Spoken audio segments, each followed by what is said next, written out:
Hello, Ray Phoenix here. Welcome to Let's Play Mega Man 5 Part 1 in the year 2000 XAD. Ooh, Proto Man has an army of robots. It looks like they're being dispatched all over the world and causing chaos. As per typical for these Mega Man games, a vicious army of robots is bent on destroying the world. And it looks like Proto Man's at the lead of this. This Proto Man's had a pretty interesting history so far. We were introduced to Proto Man 2 games ago, and he was called Break Man, and he was supposedly evil. Then we found out he's Mega Man's older brother. Mega Man 4, he rescued the Dr. Kozak's daughter, but now he seems to be the bad guy, and he kidnapped Santa Claus, Dr. Light. And he left his scarf behind, and Mega Man found it. So now we're pitted against, 8 more Robot Masters again. They're all under the command of the evil Proto Man. Apparently has just suddenly turned evil out of the blue and now wants to destroy the world or take over the world and rule it for himself. So the first Robot Master going after is, of course, Gravity Man. Who else do we go after? Mega Man's Charge Shot is back in this game as it was in Mega Man 4, but the Charge Shot kind of sucks in this game. In this game, if you have a Charge Shot, if you're holding down a Charge Shot and you get hit, you lose the Charge Shot completely, which actually renders the Charge Shot to be very useless in this game. Most of the time in this game, you're better off just using a bunch of rapid-fire buster shots, which is what you're going to see me use a lot. Not just rapid-fire buster shots is actually the better way to go most of the time. This game, Mega Man can still slide in this game like he's done in every Mega Man game since Mega Man 3. And this game tries to be more innovative than the previous Mega Man games, but it's mostly just the same stuff we've seen since Mega Man 3 or 4. Well, this game pretty much is the same kind of stuff that Mega Man 4 is, but it's a little bit more. They added more sprites and Mega Man spinning around to make him look more 3D. It's 1992, and Capcom still is very reluctant to adapt to the new game system, so they just release it on the NES, the regular NES, just like all its predecessors. Mega Man likes to stay on the NES. Mega Man has a strange attachment to the original NES. He just likes NES and nothing else. And Mega Man's sprite in this game is mostly the same as it's been in pretty much every Mega Man game since Mega Man 1. They actually did make a slight change to his sprite in this game when he's climbing. You notice that his neck and the detailing on like the edge of his helmet is a little bit different in this game than it was. And so I think some other things of the sprite might be different too in this game than it was in Mega Man's 1 to 4, which I don't know why they made a difference this late in the series, but I don't know, it's Capcom. Capcom likes adding new things. And there's an M right there, it's picked up an M. Those are a bunch of letters. Each level has at least one of them. They all spell out Mega Man 5 if you collect all of them. And then when we do that, we unlock a new pet. That's right, Mega Man has a new pet in this game. He adopted a new pet. This time he adopted a pet bird named Beat. He's mostly a useless bird, but he does have some good skills, like mostly he just pecks at enemies, or he flies at enemies and destroys enemies. He comes in handy for some of the bosses we'll be dealing with later in this game. And so we're finally coming across the first Robot Master, which can only really be defeated with rapid-fire buster shots. You could use charge shots, but that's kind of hard to do that. And since gravity, in an absence of gravity, there is no real up or down or anything like that, so people don't really know where it's up and down. But of course, it's a 2D game. There is no real up or down in a 2D game. You can only position yourself left or right, so that's probably why Mega Man gets confused a lot in this fight as to what left or right is. So that's why Mega Man often faces the wrong direction in this fight, where he ends up shooting off where what's his name? Gravity Man's clearly behind him. Gravity Man must have been like a highly promoted Robot Master in this game, because it appears on the front cover of the game. It shows Mega Man fighting against Gravity Man on the front cover. That's when they actually started to make I think even before they started making the cover of box art for the NES Mega Man games look more accurate to how Mega Man actually is. The box art for the first game, Mega Man didn't even look like Mega Man. I don't even think Mega Man was on the front cover for the original Mega Man box art. Mega Man 2, same thing. He doesn't look anything like Mega Man. It looks very off and very almost looks like a buff action type hero than Mega Man is. When they made Mega Man 3, they actually started to make him look more like Mega Man on the front cover. In this game, the front cover actually do make him look more accurate to how Mega Man actually appears in the game. So it's like back in the days of the Atari 2600, where you buy a game that has like this really vivid, highly detailed box art, but then you play the game and all you do is just you move a square around the screen and shoot rectangles at enemies and they blow up into tiny little pixels or squares or things like that. So Gravity Man you destroyed Gravity Man, so we're gonna get his weapon. Oh, look at his weapon possibly. You see there's that sprite I was talking about, that spinning sprites I was talking about, where it looks like Mega Man's 3D spinning around. You got Gravity Hold. Apparently it's something that inverts the gravity in levels, because that's really something that can be used to destroy enemies, absence of gravity.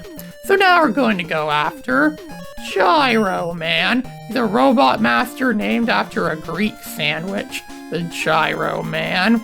where he has his gyrocopter or his gyroscope that he's going to use against us, and it's set in the sky, just like Ring Man stage from Mega Man 4. I think this was supposed to be like an offshoot of Ring Man stage. You probably still like the location that they had Ring Man stage, and I thought, hey, this is a good location. Let's use it again for this level or something like that. And of course, there's these turret things, can be destroyed with a few shots. You can see enemies in this game or not. I mean, they always hit you, but they're not overly powerful for the most part. That's why it's actually more beneficial to just use a bunch of rapid-fire, regular, non-charged buster shots. The charge shot is mostly useless in this game. There's much use for it. Will probably be sometimes with a buster. The charge Mega Buster would be good, but most of the time, it's not really anything. It's not really, I mean, Mega Buster is kind of useless in this game, which actually does seem like a downgrade compared to how it was in Mega Man 4. Because in Mega Man 4, Mega Man had to charge a shot. Even if he does get hit, he can still keep his charge shot. I mean, that's why some people like Mega Man 4 more than this game. I don't know, is Mega Man 4 considered to be a better game than Mega Man 5? I don't know. I mean, Mega Man 5 definitely does have its, definitely does have its merits, and it is a very, it's definitely superior to some of the earlier Mega Man games, like Mega Man.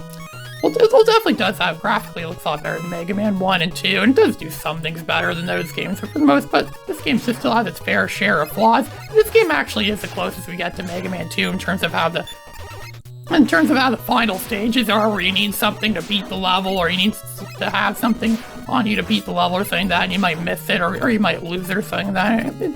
Mega Man games can be kind of troublesome in that way. There's a lot of strategy. These games actually do require more strategy than people give them credit for. Look at that, we stand on these platforms and it sends us spinning around. We're almost like, it's also we turn into an origami or something like that, where we just keep spinning around. Look at that, the game keeps giving us one-ups. This game has a reputation for being very generous of giving us extra lives and extra lives. We're probably not going to run out of lives at all in this run because we keep getting too many of them. I still wonder what this place is supposed to be. Mega Man locations are always set in weird places. It's supposed to be some sort of sky base or something like that. I imagine they'd have sky bases in the future. It never actually says specifically what year this game is supposed to be set. It just said 2000XX. I guess it's like maybe sometime after 2010 or so, sometime in the not too distant future. And these new enemies are pretty much like the proto-eye of Mega Man 5. They're these big enemies that can jump around. I could shoot them from any spot and they get destroyed. Imagine if Mega Man had the ability to slide in Mega Man 1, getting past those Mega Eyes or Proto Eyes or whatever. I think they're called Mega Eyes or something like that. Those things were really a pain, and it would be a lot easier to kill them if we could slide so we could get around them. So we picked up another letter, as you can see. I don't know how to pick up that letter without getting killed. It probably is like a very masterful, skill-filled way to do it, but I never figured out how to do it. It's just a lot more realistic and to just, bite the bullet. But come on, we get plenty of one-ups as is anyways. There's never a shortage of one-ups in this game. It's constantly throwing them at you like money and inflation. When in Germany after World War I, when money was worthless, people just throw it away like it's nothing. They would frickin' use money as toilet paper. That's what lives are like in this game. And that makes them seem less valuable, makes the game seem a lot easier than lives keep constantly appearing. It's really easy to grind for lives in this game. If it was easy to grind for lives in Mega Man 1 like that, I may have had a better time getting through Mega Man 1. The games get progressively easier and easier as you go on, to some extent. And by this point in time, it's just your standard routine Mega Man game. There's not much more you could really do with the NES. The NES is only capable of doing so much, and Capcom still liked milking the Mega Man games on the NES, so what more could they have possibly have done at this point?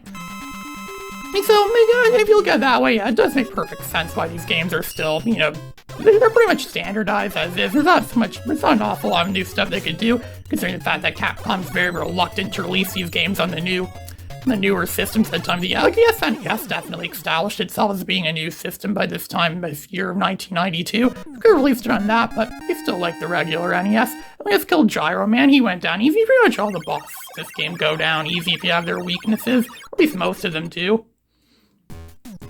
And so it's going to show the new spinning, flashy graphics that we get there. But the NES is still capable of, it's like an old guy saying, I still got it. We got the Rush Jet and Gyrocopter, and, we defeated Gyro Man. This is Ray Phoenix signing out.